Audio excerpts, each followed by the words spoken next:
गोरी सब ही के जाना भैलो जह गाली से गुजर गई।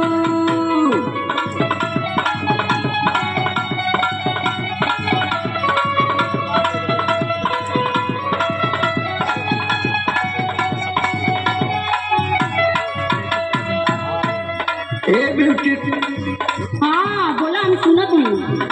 गोरी सब ही के जाना भैलो जह गाली से गुजर गई।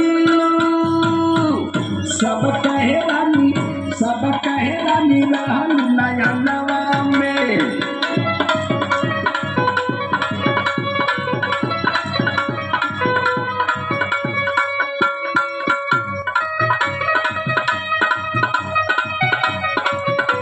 अरे दिया मधुकर बेंजू वाला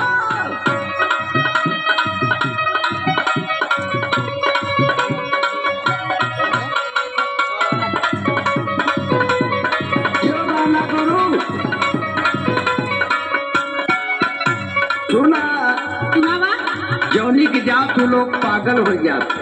केहू कहेला बात जिया बेकरार हो कैसे कमिल नंबर तुहार हो।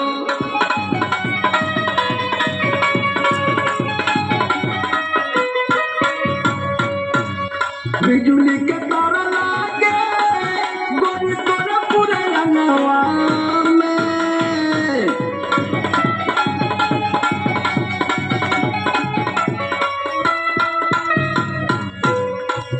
सब कहे रानी रहल नया नवा में।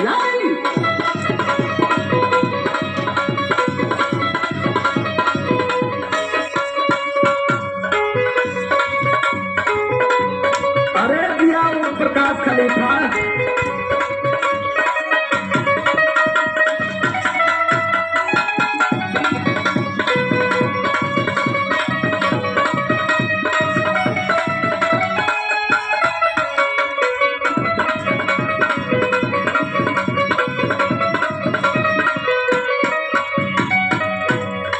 सुनत हूँ। हाँ सुनत हूँ। राणा बाबा के अपन सतावा